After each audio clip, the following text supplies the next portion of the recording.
Welcome to the Cloud Security Podcast by Google. Thanks for joining us today. Your hosts here, as ever, are myself, Timothy Peacock, the Senior PM for Threat Detection and some other stuff in Google Chronicle, and Anton Chuvakin, a reformed analyst and senior staff in Google Cloud's Office of the CISO. You can find and subscribe to this podcast wherever you get your podcasts, as well as at our website, cloud.google.com/podcasts. If you enjoy our content and want it delivered to you piping hot every Monday, please do hit that subscribe button. You can follow the show, argue with us, and the rest of our Cloud Security Podcast listeners on our Google Cloud community page. You find the link to that in our show notes. Anton, what are we talking about today? Is it modernization or transformation?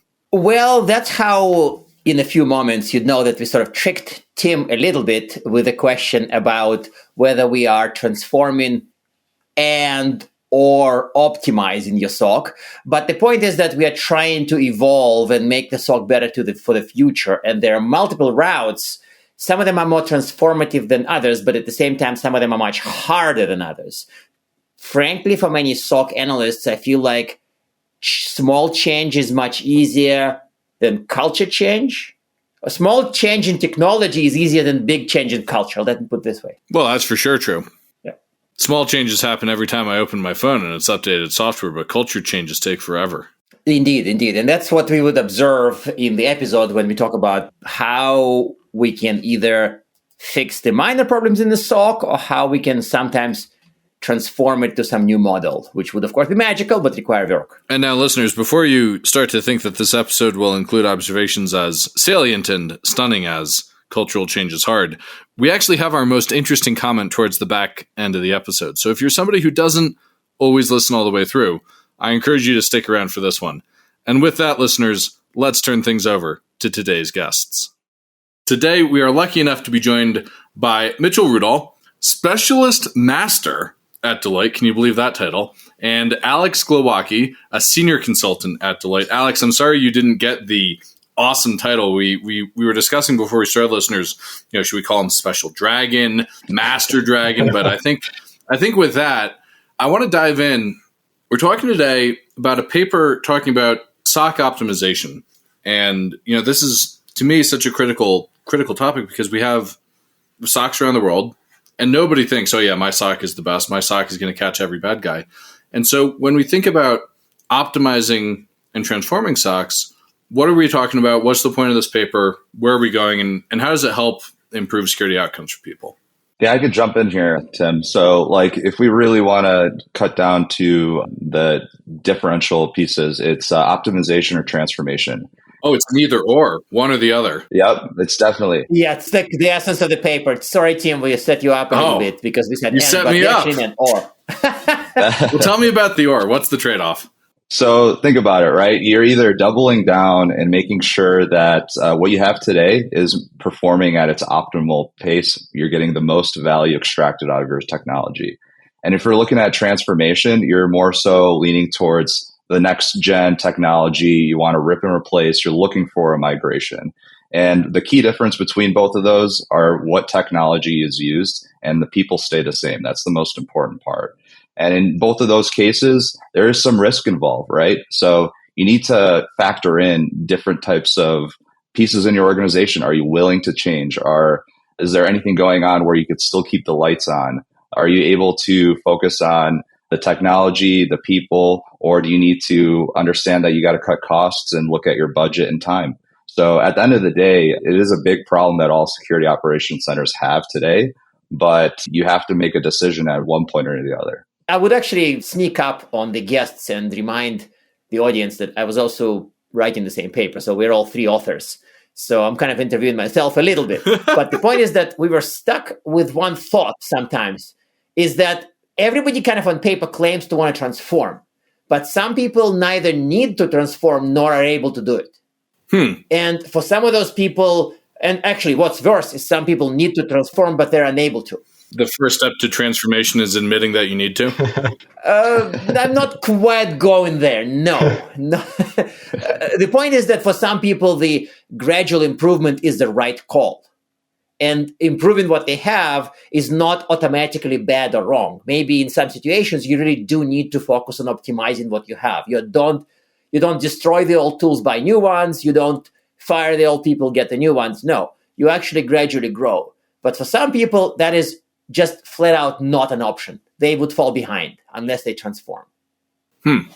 How do you know whether you're one or the other? I think that's question 4, and we're only on question 1. Oh, shoot. Sorry. Then you should ask question 2, and we'll get to that later. Okay.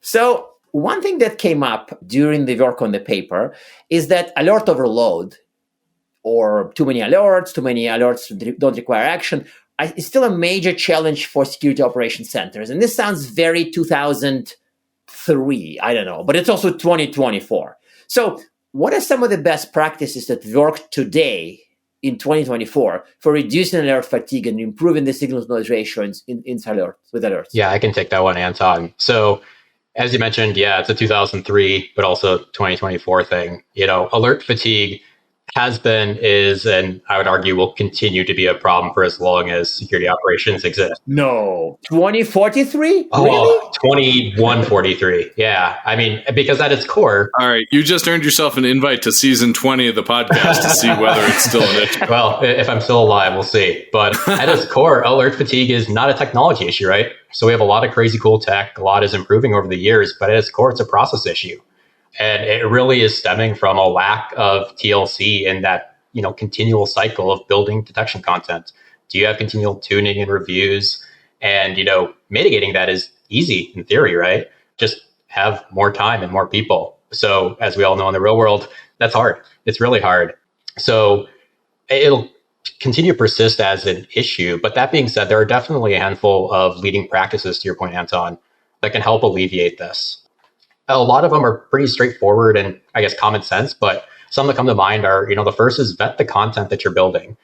Seems obvious, but a lot of people just go and turn on content. If you're getting it out of the box from your WAF or EDR vendor, whatever it may be, they'll turn it on, it alerts, and there's really no thought of the downstream impacts. The consumers or the people actually living day to day with the outputs of these alerts are not the people turning them on.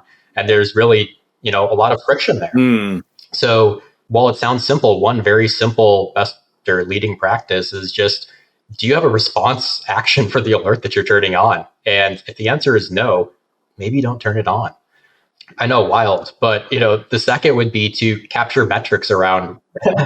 I think before we go to number 2, I think I want to double click on that because to me, that seems so obvious that the people creating alert volumes should be responsible for dealing with alert volumes. Otherwise, you have a total misalignment of incentives. And at Google, the people who write our internal rules... But that's because you work for a company called Google, right? Yes, it is. I was going to say, the people who write our rules are the same people that triage their output. But again, I forget sometimes, where do I work? I work at Google. Yeah, no, it is easy to forget. And kind of in our roles, we get to see a little bit of everything, right? And most places don't have that luxury, frankly. And we can get into kind of the people and process transformation that exists too. But from a technology standpoint, that oftentimes exists as silos where, to your point, the analysts triaging the output of an alert oftentimes aren't the detection engineers writing them or the tool, teams that may sit outside of the SOC that are maybe owning the EDR. But, that being said, to kind of get into additional components that can, help alleviate some of this alert fatigue, I'd say the second piece is really capturing and maintaining metrics around what you're generating as alerts. Again, fairly obvious, but while every executive would love the fanciest, shiniest dashboard, it doesn't have to be crazy or exotic. It can be an Excel sheet or a text document. Just understand where are your alerts coming from. And if you're dealing with a lack of people and time to address that, it can help to prioritize, where are you getting most of that volume from? What is actually leading to high efficacy alerting? Are they true positives or just auto close? That's the definition of alert fatigue, right? You get it, you close it, it's not worth it. So understanding where you can address things upstream is really critically important. So that sounds like a relatively simple spreadsheet, like count of alerts by alert source. That's enough as a starting point, though, for a lot of people, though, right? Absolutely. Where is it coming from? And then what is your feedback? It could be simple things. Are people spending time triaging? Is it actually a real issue? Like, are other teams getting involved, or is it just auto closure? And even starting with something as simple as that can have tremendous impact for a lot of organizations. And I think sometimes we even highlighted the fact that people who create the alerts and people who triage the alerts should have lunch once a month. And even that step I mean, everybody laughs and everybody thinks this is like so mundane and not magical, but ultimately that starts to break the barriers. And of course, if you start cranking the handle from this being 1 to 11, you get better results. But at least you have to crank the handle a little bit to like understand each other's worlds. I mean, we also sometimes suggest rotating analysts with people who develop kind of like detection engineers at fancy places and just content creators at less fancy places, with people who click the signals in their SIMs. Like even that type of a one day in the shoes off does have a lot of impact. Yeah, 100%. It can have a tremendous amount of impact. And I would say the last piece I would do on kind of the alert overload piece is, if possible, aggregate and correlate the alerts that are coming out of your system. So understand where they're coming from, where you can optimize, but then understand how you can aggregate and correlate them together, because oftentimes you may be, say an attack occurs, right? From your many disparate systems, you probably have a lot of different views into the same thing occurring. If you can start to stitch those together, you go from investigating 20 alerts into maybe one user, one host. And it doesn't have to be exotic either. I mean, some people are in a position, if you're at a Google or a more mature organization, you may have SOAR technology, you may have automation in place, you'll have a SIM, but it doesn't have to be that fancy. It could be as simple as, maybe you're using an email inbox as your alert queue. Maybe you have some Outlook rules or Gmail labels that you're using to organize things into folders. Could be as simple as that as a starting point. I like the simplicity of that and the suggestion of a tool that everybody has, which is their email inbox. I want to sort of draw another thing out of that, which is automation. And not everybody has a SOAR, and it's not necessarily clear from some of Anton's recent Twitter activity that SOARs are the answer we were all hoping they would be. And listeners, that gives you a bit of a timestamp on when we recorded this. But what are some of the areas where automation is most helpful? Like if I was to have, my hello world of SOC automation, what is it? Yeah. So like you said, everyone thinks it's a silver bullet, right? Who needs humans anymore? You just have automation, automate all the things, and you set it and forget it, right? That's not really reality though, right? Probably do it with AI at this point. Well, funny enough you say that. I mean, once we get to the next question, we'll talk about the future of the SOC. But at this point, right, like we're sitting at automation at this point, and you got to have consistent upkeep. I mean, we have engineers in every security operations center, and it's just like detections. It's a living entity. You always have to iterate and improve and maintain and support. So automation is used to handle the common problem of scale. You could do something at small scale, great, but how does it react when you really increase that for those high throughput telemetry, high volume, high alert, like we talked about, alert fatigue? How do you reduce those, but also be able to handle large volume at the same time? And more often than not, it comes down to it's who's in your SOC, who's your talent, who are your teammates, right? You're not going away from that talent and that human aspect, but you're leveraging that human interaction with automation, with AI to improve your outcomes in a more productive fashion. So the other thing that I did want to mention is we're really focusing on security operations centers here. But if you really think about security in general, it starts to branch out into other teams in the organization. And those decision-making factors that they do, their engineering decisions, it really impact how quickly you can respond to alerts. If a singular team managing a bunch of assets suddenly received an alert and needed to respond to it, they should be able to understand how to implement that change or contain that malicious activity very quickly. And all of that goes towards your statistical analysis of how fast could I respond? How fast can I detect? How fast can I contain? So automation is just there to improve how quickly you could do things, but you still need that human element. So this actually makes sense to me, I think, as far as pillars. But Tim, of course, alluded to sort of my Twitter activity recently. And I want to maybe just deviate a little bit from the paper topic back to SOAR and automation. You probably met clients, maybe your own clients, who kind of say that they want to automate, but even SOAR is too much work in their minds. So admittedly, if they say SOAR is too much work, doing your own system from scratch is like way too much work, out of the question. And I mean, while I'm not trying to tell you to tell them to hire a well-known consulting firm, which we wouldn't name right now, but like, what is your reaction to, yes, I want to automate, but SOAR, yeah, we tried that, it's too hard?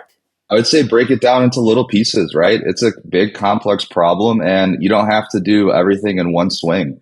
So if you could just get to the base layer of, hey, can I email this person when this playbook step happens? What is your standard operating procedure? So really break it down into chunks of, all right, every time this incident occurs, what are the standard operating procedures that I need to do? And along that way, the more frequent that happens, you're able to break it down and say, hey, if I do this in this way, then it speeds me up to get to my outcome. So the real goal is see a complex problem, break it up into chunks. And that's like the classic programming 101 solution that your university professors would say as well. Yeah. It's a bit of a consulting answer, wouldn't you say? Definitely. I could double click on that one maybe a little bit. The one other piece I would add is that automation akin to AI, or pick your buzzword of the month, is, like you said earlier, automate all the things.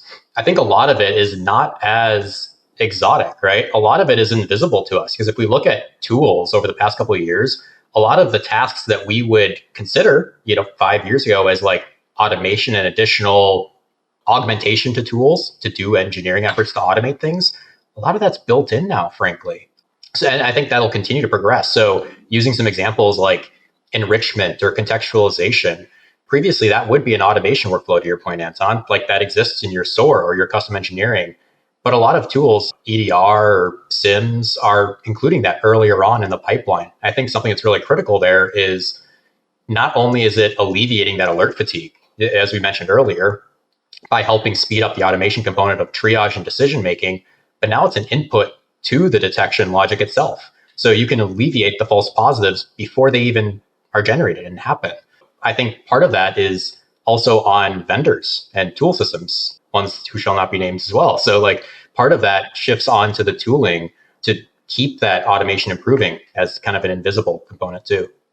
So that means that automation maybe when Tim built VMTD, right, behind SEC in his SEC years, right? That's an example of something that automatically delivers magic without being hard to build, configure, define for the user, right? Like that's invisible automation as opposed to automation that's you need to configure. Is that roughly the line of thinking? Yeah, exactly. Some components like that where things that previously needed to be a custom engineering effort are now just embedded within the products that you use. And part of that will just continue to improve over time as, ultimately there's a shared fate in this, right? Like focusing on that is really critical.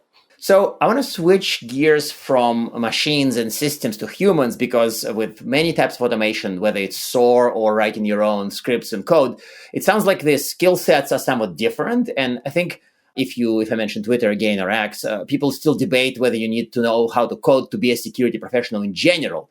But I think that over the years, SOC analyst wasn't a coder for sure.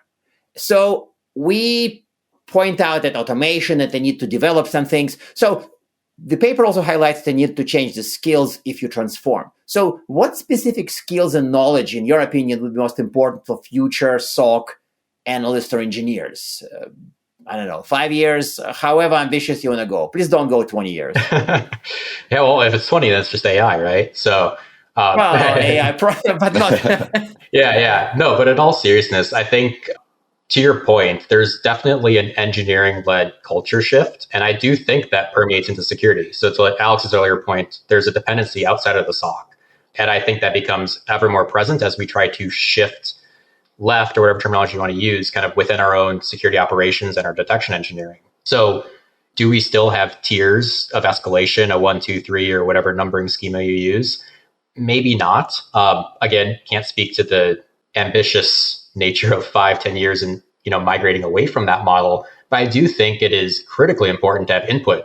Like as you mentioned earlier, maybe beyond having lunch once a month between your analysts and detection engineers, having a regular cycle of input. So your analysts that are responding to these things have input to the detections, creating them, input to the tuning, input to the automations that are making their day-to-day quotidian actions easier at the end of the day. And that's critically important. And do they need to be a developer and a coder? Maybe it shifts that way, but they don't need to be doing all of it to start, even if that is kind of one of those ideal end models to your point, Anton.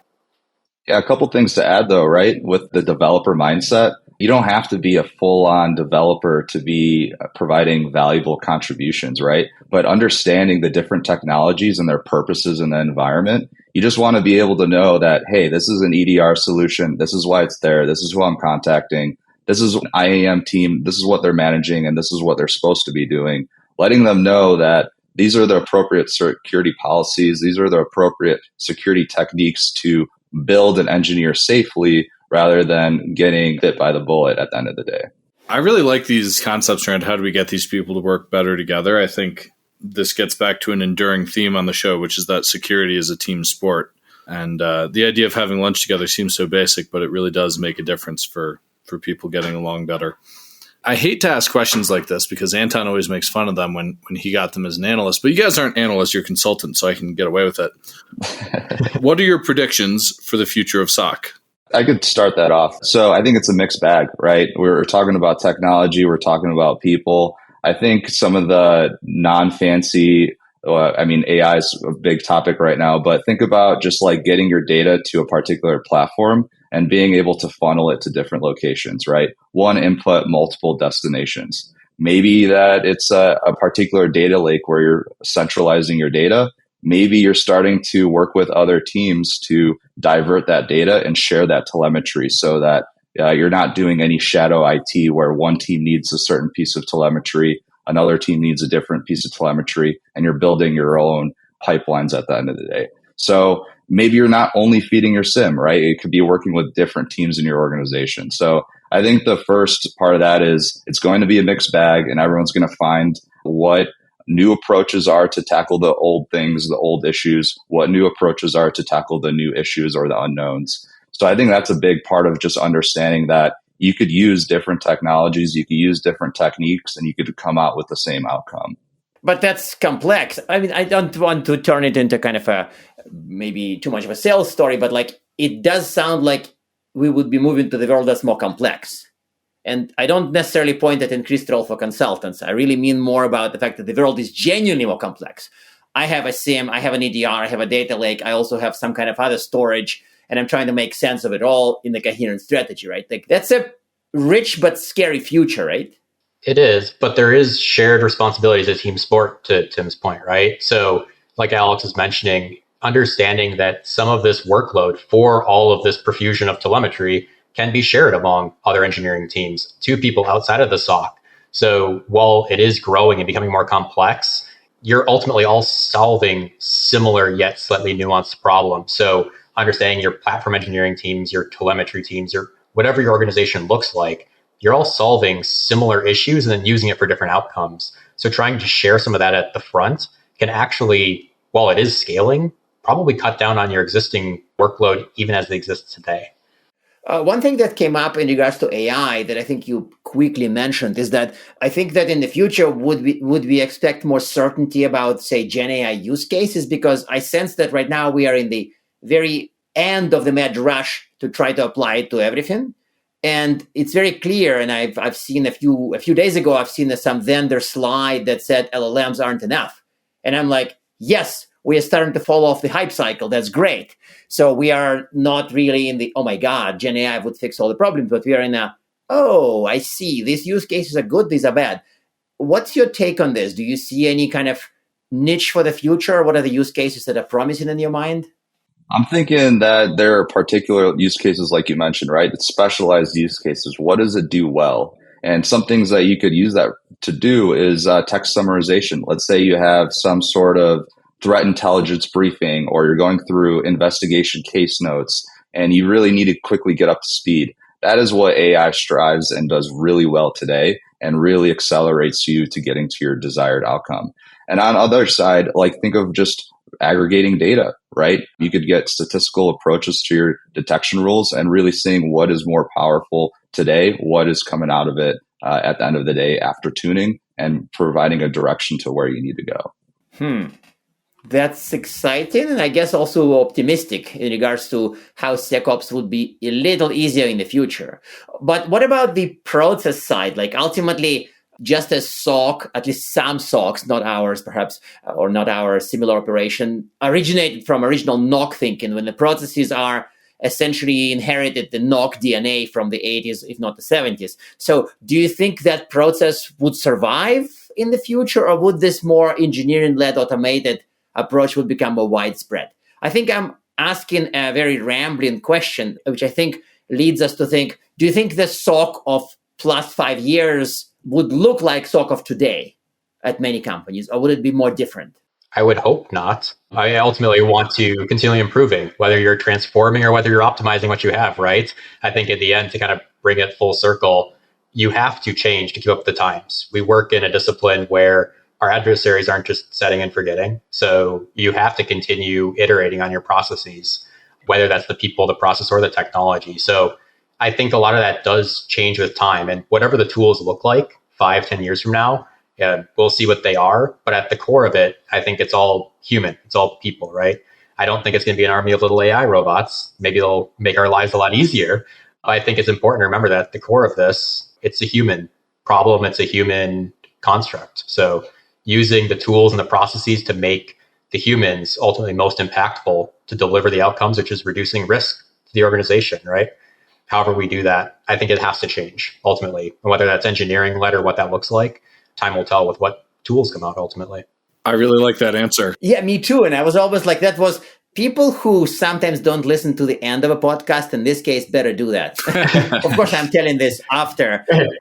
So I hate to do it, but I got to ask our traditional closing questions. One, have you got a tip to help people improve their SOC modernization transformation? Or two, do you have recommended reading? Well, I mean, we're in luck here. We just previously got done writing up our new white paper about the future of the SOC. So based off that, I would want everyone to take a look at it if they can. And yeah, it's all about security operations. It's evolution or optimization, and you get to choose your path. So I highly recommend taking a look at that paper. That's great. Yeah. And I would say maybe on the flip side from a reading and more so on the tip side of things, kind of a reiterated theme is focus on the basics, the simple. It might not be exotic and buzzwordy, but focusing on the simple components of the process or technology problems at hand that you can solve for the largest impact. It might not be the most marketable, but it can be the most impactful in the end. I love those answers, and I'm really grateful that you guys joined us today. Thanks for putting up with our somewhat silly questions, and looking forward to checking out that paper. Yeah, thanks for having us. Yeah, thanks for having us. And now we are at time. Thank you very much for listening, and of course for subscribing. You can find this podcast at Google Podcasts, Apple Podcasts, Spotify, or wherever else you get your podcasts. Also, you can find us at our website, cloud.withgoogle.com/cloudsecurity/podcast. Please subscribe so that you don't miss episodes. You can follow us on Twitter, twitter.com/cloudsecpodcast. Your hosts are also on Twitter at Anton_Chuvakian and _Team Pico. Tweet at us, email us, argue with us, and if you like or hate what we hear, we can invite you to the next episode. See you on the next Cloud Security Podcast episode.